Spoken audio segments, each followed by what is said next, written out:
It started not with a gunshot, but with a funeral. In January 1924, the Soviet Union mourned the death of Vladimir Lenin, the revolutionary mastermind who had overthrown the Tsar, won the Civil War, and built the world's first communist state. His death created a dangerous vacuum. Dozens of ambitious men wanted to fill it. But one quiet, calculating figure would outmaneuver them all. His name was Joseph Stalin, a man who was once dismissed as dull, bureaucratic, and uncharismatic. Yet within just a few years, Stalin would transform himself from Comrade Nobody into the absolute ruler of the USSR, crushing rivals and reshaping the Soviet Union in his brutal image. This is how he did it. Lenin's death left the Communist Party divided. There was no clear successor, and Lenin's testament, a document written shortly before his death, actually warned against Stalin. Lenin criticized Stalin's rudeness and suggested he be removed as general secretary. But Stalin, who controlled Lenin's papers, made sure the document wasn't widely circulated. Meanwhile, powerful figures like Leon Trotsky, the charismatic hero of the Red Army, seemed destined to lead. Trotsky was brilliant, but he underestimated Stalin and made a fatal mistake. He didn't attend Lenin's funeral. Stalin did. He took center stage, delivered emotional speeches, and presented himself as Lenin's loyal heir. It was a carefully crafted image, and the beginning of his rise. Unlike his rivals, Stalin didn't rely on charisma. He relied on power structures. As general secretary, he controlled party appointments, deciding who rose and who fell within the Communist Party as vast bureaucracy. Quietly, he filled key positions with loyal supporters.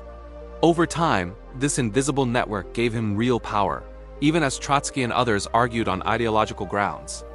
While others debated the future of socialism, Stalin built an empire inside the party.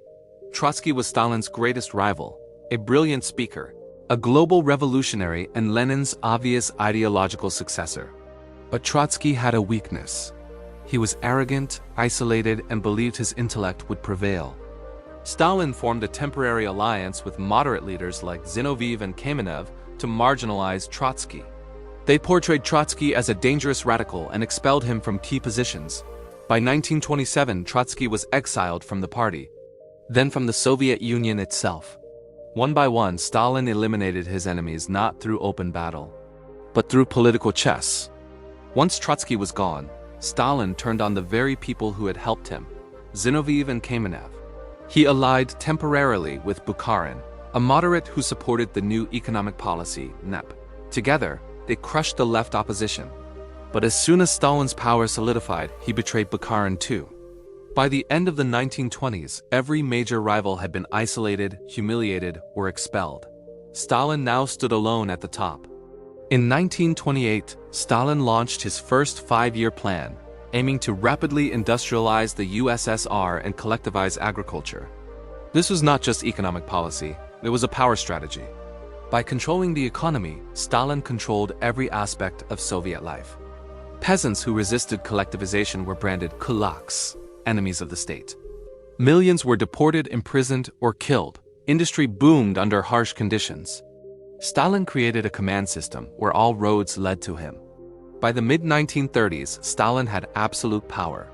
But he didn't trust anyone. He launched the Great Purges, a wave of arrests, show trials, and executions to eliminate any potential threat. Old Bolsheviks, military generals, intellectuals, even ordinary citizens, no one was safe. People were accused of being enemies of the people, often on fabricated charges. Through terror, Stalin rewrote the party's history, erased his rivals, and cemented a cult of personality around himself. By the time World War II began, Stalin was not just the leader of the Soviet Union. He was the state itself. He had risen not through charisma or ideology, but through manipulation, bureaucracy, betrayal, and fear. He understood that real power lay not in speeches, but in control. He had turned Lenin's revolutionary experiment into a dictatorship unlike any other. Stalin's rise came at an unimaginable cost. Millions died in purges, famines, and forced labor camps. A generation of revolutionary leaders was wiped out. Truth itself was rewritten to glorify the man at the top. Stalin became the dictator of the USSR not overnight, but through a decade of cold calculation. He didn't seize power. He constructed it, brick by brick, until the entire Soviet system revolved around him. It all began at Lenin's funeral, a quiet, seemingly loyal figure standing beside the coffin. No one imagined that this man would soon reshape the Soviet Union with an iron fist. But Joseph Stalin knew exactly what he was doing.